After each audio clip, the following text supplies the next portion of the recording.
पैर जला दिए गए, उसके बाल नोच लिए गए। उसके साथ एक नौकरानी से भी बदतर तरीके का व्यवहार किया गया। उसे पढ़ाई नहीं करने दी गई। इन दिनों में पायल बस लक्ष्मी माँ को बुलाने लगी और उनकी पूजा करती रही। इसी तरह उम्र बढ़ते बढ़ते पायल 20 साल की हो गई। बिमला की बेटी पूजा 18 साल की हो गई।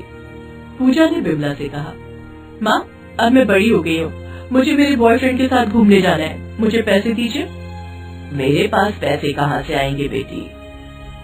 मुझे वो सब नहीं पता। कैसे माँ बाप है आप लोग, अपनी बेटी को थोड़े पैसे भी नहीं दे सकते? ये सुनकर श्यामलाल को बहुत बुरा लगा।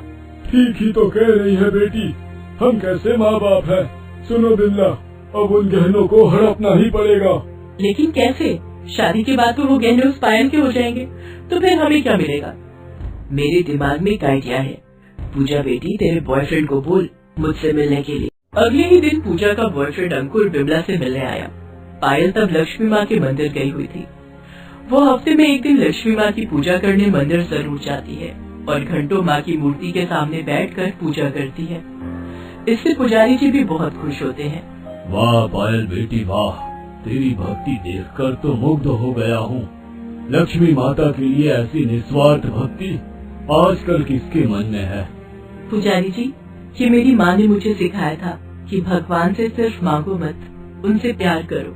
वाह, बड़े उच्च विचार थे तेरी माँ के। देखना, तेरे ऊपर एक दिन लक्ष्मी माँ की कृपा जरूर बरसेगी। उधर बिमला ने अंकुर से कुछ बात की। अंकुर बहुत खुश हो गया। हाँ आंटी, सब कुछ हो जाएगा। उसके बाद आधा आप लोगों का और आधा मेरा। उसके बाद वाले दिन अंकुर अपने माता पिता को लेकर बिमला के पास चला आया शादी की बात करने, लेकिन पूजा से नहीं, पायल से। पायल को नहीं पता था कि अंकुर पूजा का बॉयफ्रेंड है, इसीलिए पायल शादी के लिए मान गई। उसकी शादी भी हो गई, लेकिन पूजा इस बात से गुस्सा नहीं हुई, क्योंकि उसे पता था कि ये एक प्लान है। शादी के दिन ही बैंक से सारे गहने पायल को दे दिए गए। पायल गहने और लक्ष्मी माँ की एक छोटी सी मूर्ति लेकर ससुराल चली गई। कुछ दिन बीत गए, किसी ने पायल को कुछ नहीं कहा। पायल ने सारे गहने अलमारी में रख दिए। कुछ दिन बाद बिमला ने अंकुर को बुलाया और कहा, अब समय आ गया है, उससे सारे गहने हमें लेने पड़ेंगे। सब कुछ तैयार है ना? हाँ आंटी, सब कुछ तैयार है। अब तो बस रात होने का इंतजार है। रात हो गई, अंकुर घर नहीं लौटा। क्या बात है, वो अभी तक घर क्यों नहीं आए? ये सोचकर पायल अंकुर को कॉल करने जा ही रही थी कि इतने में अंकुर का दोस्त माधव वहाँ आ गया। अरे भाभी, अंकुर का इंतजार कर रही हो क्या?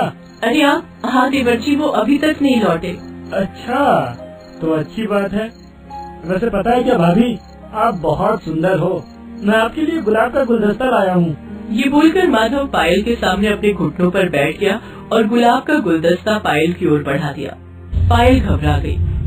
ये सब क्या कह रहे हैं आप? मैं आपकी भाभी हूँ। अरे भाभी और बीवी में अंतर ही क्या होता है? ये बोलकर माधव ने पायल के हाथ में वो गुलदस्ता पकड़ा दिया। इतने में वहाँ अंकुर के मम्मी पापा आ गए और ये देख लिया। बहू, ये सब क्या है? अंकुर के ना रहने का फायदा लेके तुम ये सब कर रही हो? नहीं, आप लोग जैसा सोच रहे हैं वैसा कुछ भी नहीं है। अंकुर के मम्मी पापा पायल से बहुत गुस्सा हो गए। तभी अंकुर बिमला, श्यामलाल और पूजा के साथ वहाँ आ गया और उसने कहा, ये सब मैं कतई बर्दाश्त नहीं करूँगा। इसका विचार होना चाहिए। उसने सारे गांव वालों को बुलाया। गांव वालों ने पायल को लक्ष्मी माँ के मंदिर के सामने जिंदा जला देने के लिए कहा।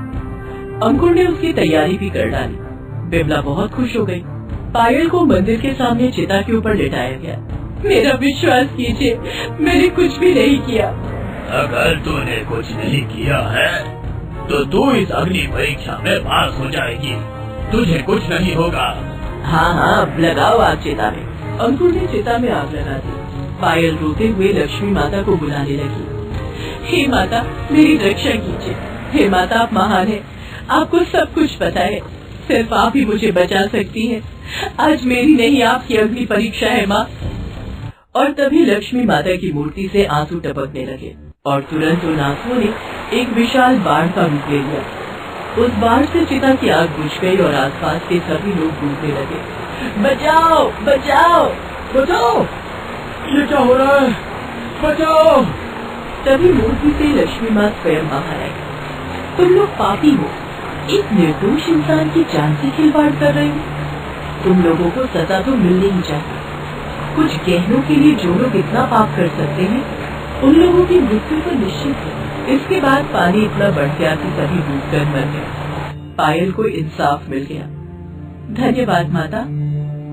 धन्यवाद तुम अपने आप को दो बेटी। तुम्हारी सच्ची भक्ति की वजह से तुम आज जिंदा हो।